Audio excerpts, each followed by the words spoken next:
Welcome back to another lecture of Psychology 101. I am your instructor, Dr. Shadi Bishai. In today's lecture, we will continue talking about psychology as a branch of science. Last week, or last time we talked at least, we talked about pseudoscience and why we cling to ideas that, although comfortable, they don't have a lot of evidence to support them. In this lecture, we will discuss the 6 principles of science. So here we go. The first principle is called ruling out alternative hypotheses. And the idea of ruling out alternative hypotheses is interesting because there could be multiple interpretations of the exact same finding. So we have to tightly control our experiments in order for us to say with confidence that we can rule out other explanations that aren't our independent variable. Okay? And case in point here is a type of psychotherapy for post-traumatic stress disorder. And this type of therapy is called EMDR, or eye movement desensitization and reprocessing therapy. And the developers of EMDR had the belief, or the idea at least, that patients of PTSD patients would benefit from processing the trauma in their heads, and as they're doing so, moving the eye in a systematic way.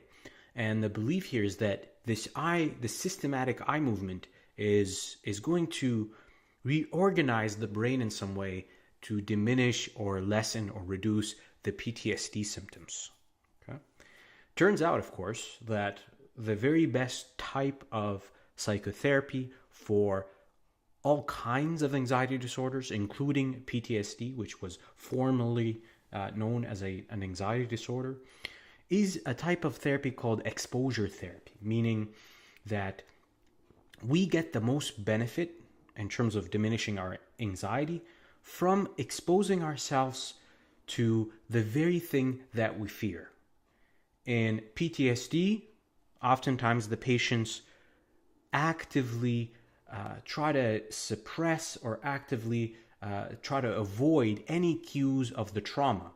So in exposure therapy for PTSD, what happens is people start processing their trauma by writing about it or by being exposed to cues of the trauma. And of course, it turns out that EMDR, that is one of the components of the EMDR, is that they continue thinking about the traumatic event, which of course is a component of exposure in and of itself. Okay, so here, the researchers, when they found that EMDR was effective, were conflating that it's actually the mechanism proposed by EMDR, which is the eye movement, when in fact there was an alternative explanation all along, which was that people were being exposed to the trauma as they were thinking about it in the context of EMDR. The second rule or principle upon which science rests is this idea that a correlation does not equate a causation. And we will definitely touch upon that in future lectures talking about research methodology in psychology. But for here, what I want you to do is pause this video and click the embedded YouTube clip here, which is introducing you to the Hawthorne studies. So I challenge you to stop the video and go check that YouTube clip out. So if you watch the video, you'll understand that there was a change in lighting conditions in the Hawthorne laboratories, and that was followed by a change in productivity. So everybody got very excited that a change in the lighting conditions caused a change in the outcome or the productivity. When in fact all that was happening was that people were just being scrutinized a little bit closely. Okay? And that actually what caused the change in productivity. So that's what happens when a correlation gets confused with a causation, is that we believe that if A changes systematically with B, which is the definition of a correlation, that A must have how caused B to happen. One, of course, that is not necessarily the case, because, of course, it could be the case that A caused B, but if it's only a correlation, it could also be the reversal of that. It could be that B caused A, or there could be a third variable for which you did not account that is causing the change in both A and in B. Okay? And for the Hawthorne studies, if you want to make it concrete for yourself, that third variable that was actually explaining the change in both was the actual study itself. It was the scrutiny. It was the monitoring. The third claim, or the third principle upon which science rests, is this idea of falsifiability, which is that all claims in science must be placed in a way that we can actually show that they're false or they're wrong. And for that reason, all of our explanations or all of our predictions or hypotheses must be put in very testable language. It means you have to really define what your terms are. You have to define when the experiment has actually failed. And that is really the hallmark principle of good theories. Good theories propose hypotheses or predictions that are what we call risky hypotheses or risky predictions, meaning that they're put in such language that they can be blatantly found out to be inaccurate or untrue. Okay, so that's the third principle in science, is that our predictions must be falsifiable. We have to find a way in order for us to show that they're wrong, to show that we can actually disprove them. The fourth principle upon which science rests is this idea of replicability, which is that if something is real, if we found a real effect in our study, let's say I am looking at a new anxiety drug, and I run a study with 100 people who suffer from anxiety. And I find that after patients consume, or participants in this matter consume or take a reliable dose of the new drug, that there is an improvement in their anxiety symptoms. Yet another lab tries the exact same study with a very similar patient set and finds none of these results. So here, there is a problem in replicability, meaning that we cannot duplicate our findings consistently across laboratories or across different researchers or different like I was saying earlier, laboratories. So when that happens, it means the effect that I found the first time or the first couple of times may not be reliably reproduced. And of course, it's not always just a replication when scientists do a replicability type study. It's most often a replication and an extension study, which means that they do the replication, they try to duplicate earlier research, but on top of that, they tack on a new question that they're interested in answering in their particular study. The fifth principle of science is that extraordinary claims require extraordinary amount of evidence. And let me give you an example of what that might look like. Let's say you and I are buddies and we're hanging out at the bar.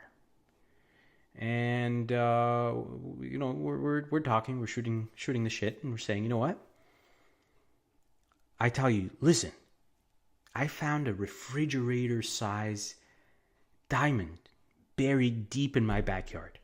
You won't believe it, but it's really, really there.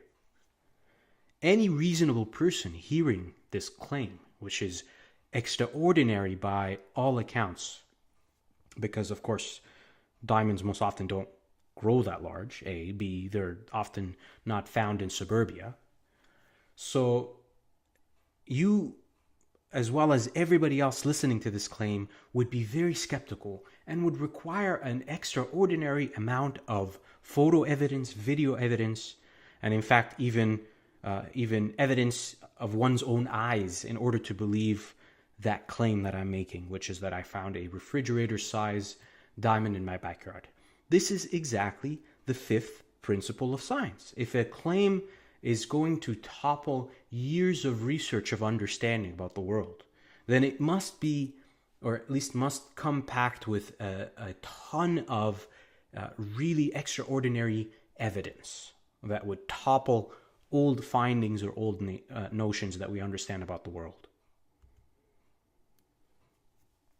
The sixth principle of science is called parsimony, or Occam's razor. And this principle says that if all else is equal, we must take the simplest explanation of our observations to be true, on top of every other very complicated or complex explanation. So now I'll tell you why that is. So if you remember, one of the goals of science is to explain and to predict. If my explanation is overly complicated, then it requires a greater leap of faith and a greater amount of evidence in order to support it. And hence, one of the goals of science, which is explanation, is thwarted in a way, meaning it's kind of it's arrested in a way, because we're developing these elaborate explanations that require just a lot of extra software and hardware to process. And for that reason, if we have a simple explanation that fits the facts, then we must accept that explanation to be true over other more complex explanation. And that is the sixth principle of science, called the Occam's razor. So now that we've talked about psychology as a science, and now that we've discussed the sixth principles upon which psychology and science generally rests, let's do a very brief history of psychology again. And I hope throughout this lecture you'll see the close resemblance of psychology to philosophy, but then as time goes on, psychology morphs into its own thing and becomes closer and closer to what we understand to be as a science today as anything else. So psychology has always really struggled, actually, to separate itself from its older cousin, which is philosophy. And in fact, in many circles, psychology was understood as a form of a mental philosophy. And in fact, even after the early beginnings of psychological influences, as we will talk about them today, psychology very much was still understood as a philosophy until the turn of the 19th century, when Wilhelm Wundt created the first laboratory. But for now, let's talk about some of the philosophical influences of psychology. And probably one of the most influential, for better or for worse, figures on psychology from philosophy is the work of René Descartes, which is, he's famously known for saying, "I think, therefore I am." But I think what's interesting about René Descartes and what he gave psychology is that he talked about the human body and the human intellect, or mental world, as two separate things. And in fact, he saw the mind as kind of this, almost like this little alien that lives inside the mind and animates the body. So that was an important influence in separating body from mind, but it also created a bit of a problem in Western understanding of psychology, and unfortunately, this problem still persists today. And the problem looks like mind-body dualism, which is exactly what René Descartes gave us. He really separated mind and body from one another, and we as a society here in the West are still confused about mind-body connection, when in fact it's the more and more studies that we conduct, the more and more we understand how strong of a connection there is between mind and between body. So that's René Descartes, and of course we talked about John Locke and his influences, but I'll repeat that. So John Locke was the father of empiricism, and empiricism is the branch of philosophies that says that we must subject our observations to strict or rigorous standards in order for us to believe them, and we have to trust our observations over intuition or anything like that. So that's obviously a very clear influence on psychology and on science generally. And then there was Franz Anton Mesmer. And hidden within Mesmer's name is a word that is ubiquitous in pop culture, which is the word is mesmerize. And that comes from the concept of mesmerism, which was developed or honed by Franz Mesmer in 17 and 1800s. And what he used to do was he used to believe that you can pass electromagnets on people's or around people's bodies, and that would actually alleviate their medical or health-related symptoms. And then he was doing it so often that he claims that he didn't need it anymore, because now the power of the magnets were transferred to his hand, so he can actually wave his hand around the body directly without the need for magnets at all. So that is what mesmerism is, and it really gave rise to this idea that even mental energy can change how the body performs or how people respond to medical interventions.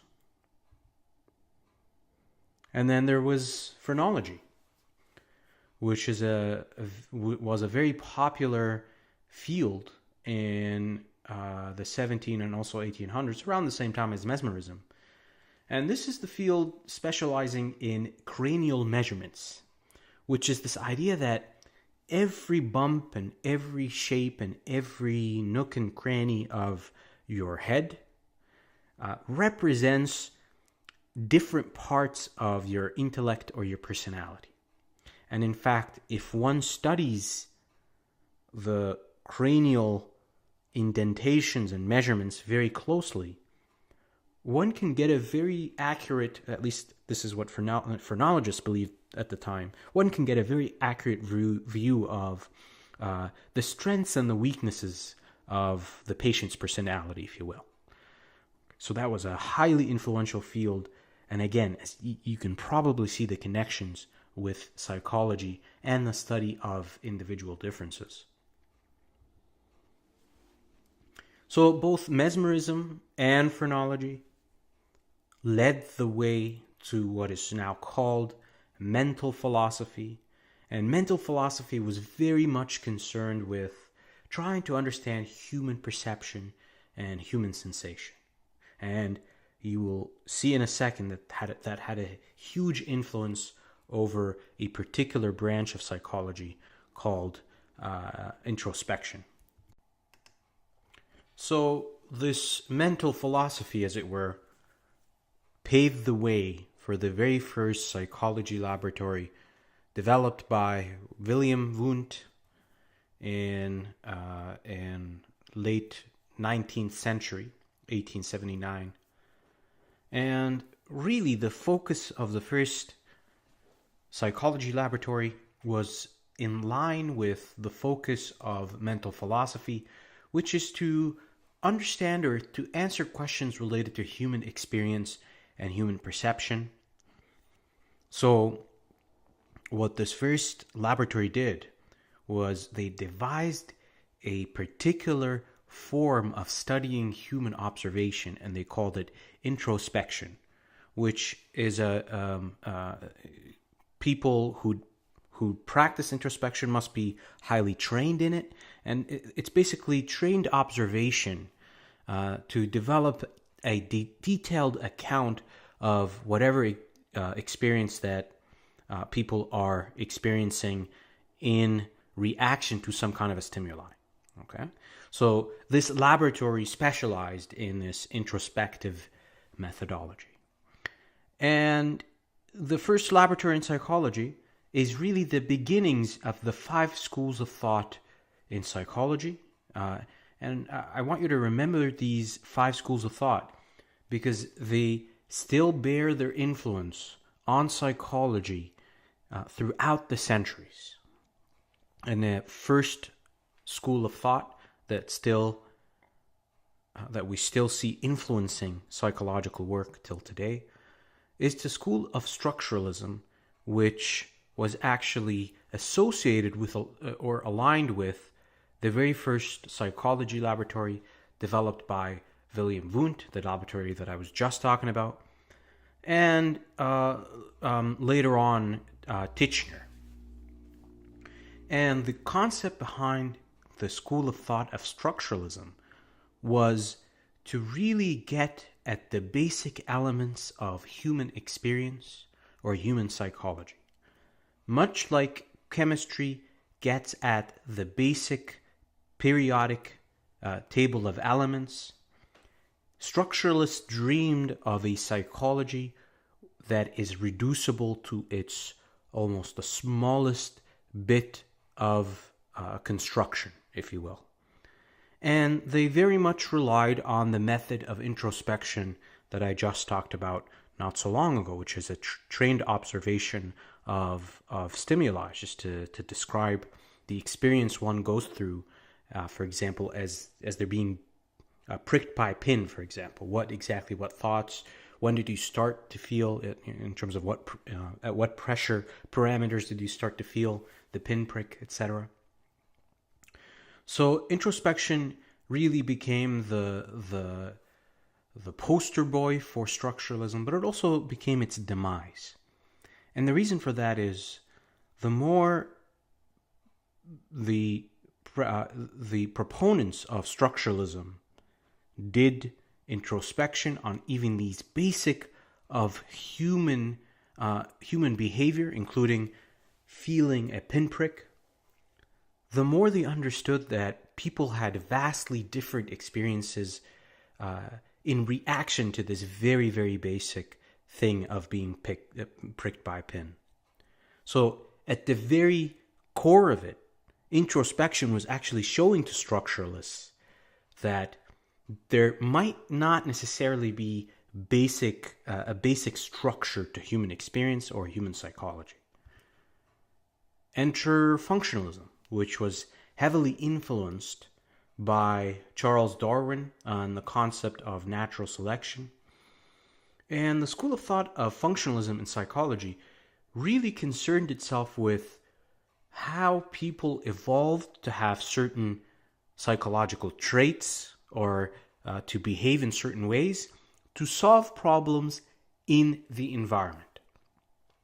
So functionalism is very much, as I was mentioning earlier, tied to Darwin's theory of evolution, because at its core, what functionalism is saying is that psychological traits, human traits, have evolved for a very specific purpose, which is to help us adapt to our environment to increase our chances of survival and ultimately reproduction.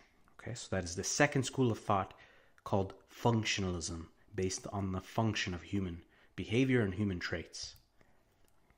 Enter behaviorism, which came around in early 1900s, and really the father of behaviorism is someone called John B. Watson. And John B. Watson really rejected structuralism for the very purpose that they believed structuralism relied too heavily on introspection, which is really an observation of something that doesn't exist. So behaviorists denied or rejected anything that cannot be observed directly. So what they really wanted to concern themselves with is human behavior that is observable, that is recordable, and that is monitorable. And I'll give you a few seconds here to consider the following quote from John B. Watson in the 1930s, and it'll give you a flavor of the kind of belief system that behaviorists have, which we will discuss much later on as well.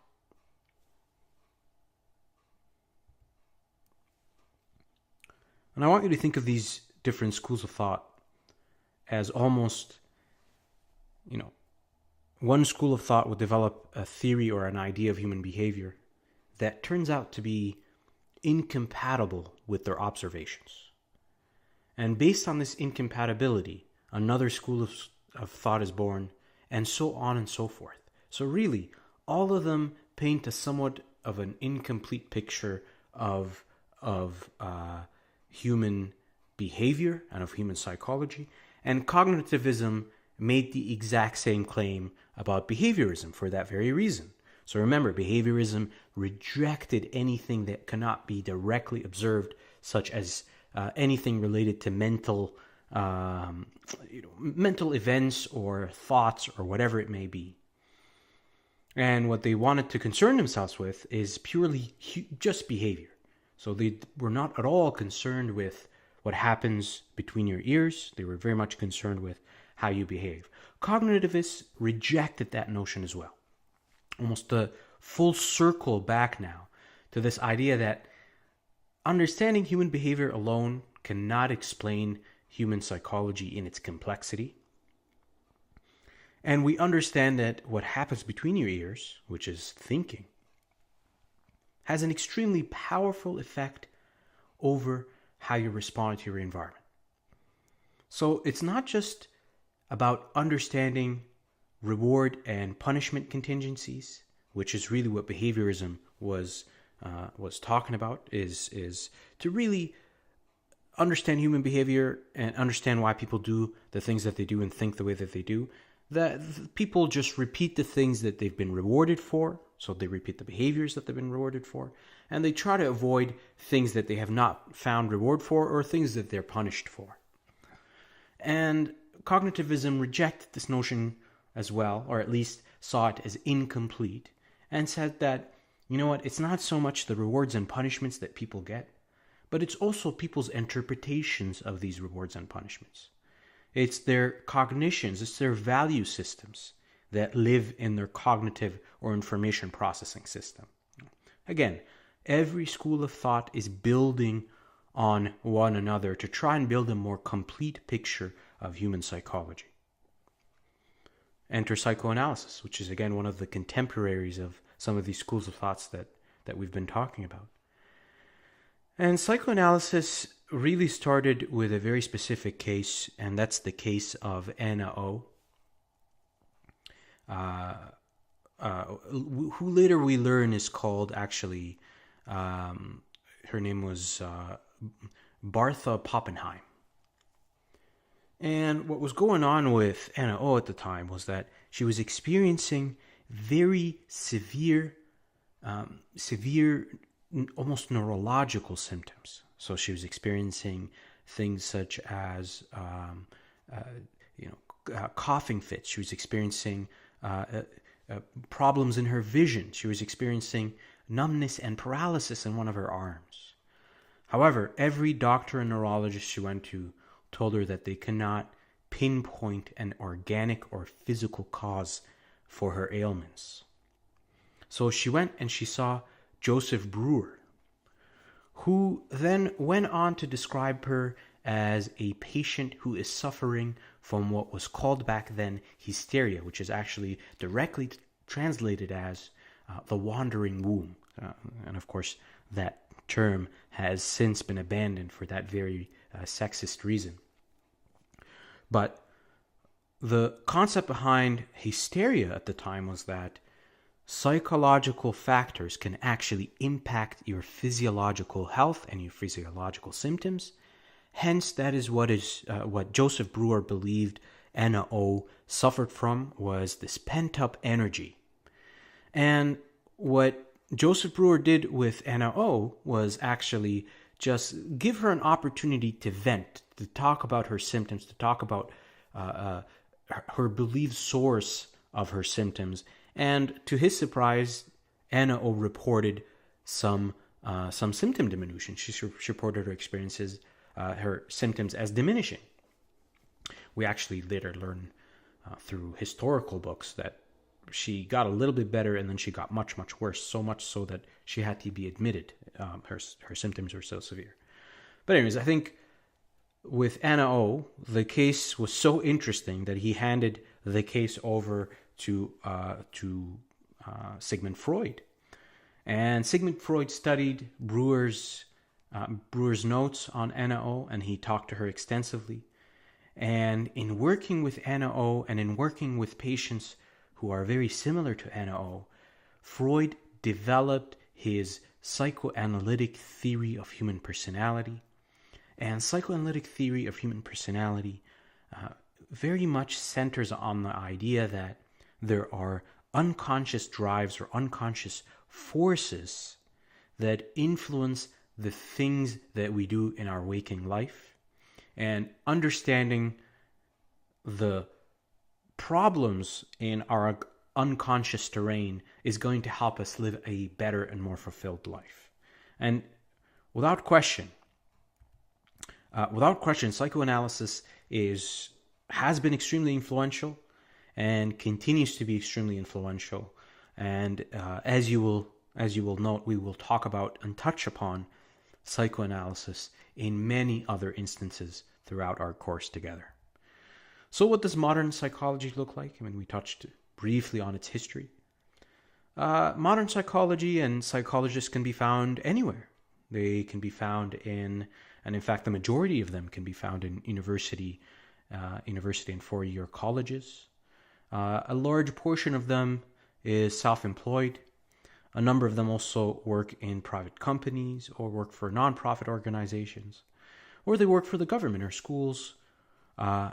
So really, it is a really diverse and extremely useful discipline because it really touches on all aspects of our lives.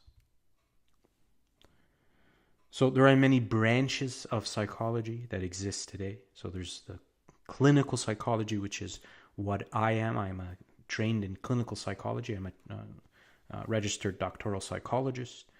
And what clinical psychologists are trained to do is to assess, diagnose, and treat people with bona fide mental or psychological disorders, such as schizophrenia, depression, social anxiety disorder, etc.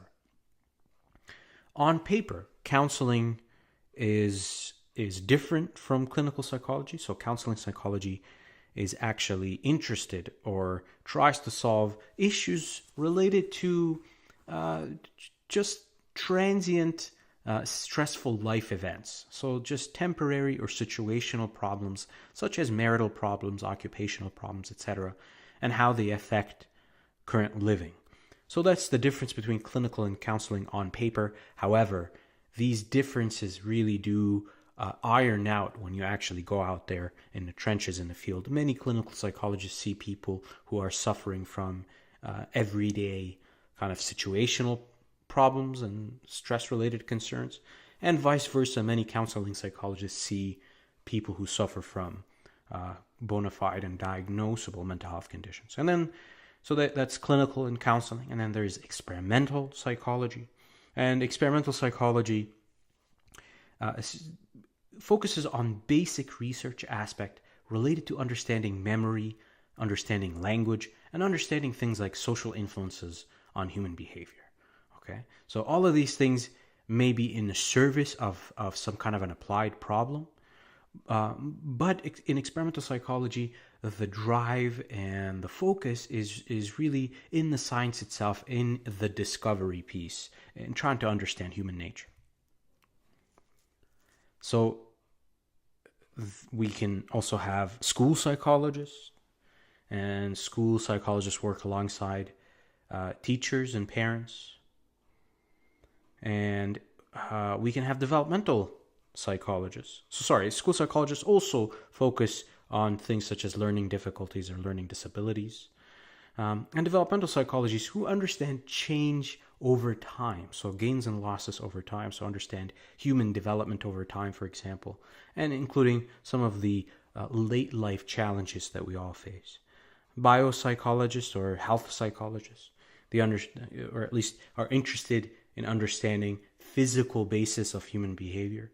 And then there's forensic psychologists, who are psychologists who are trained to assist with rehabilitation, for example, of prison inmates, or do lots of work with eyewitness testimony related stuff and work with juries to better that process, or at least understand it a little bit better.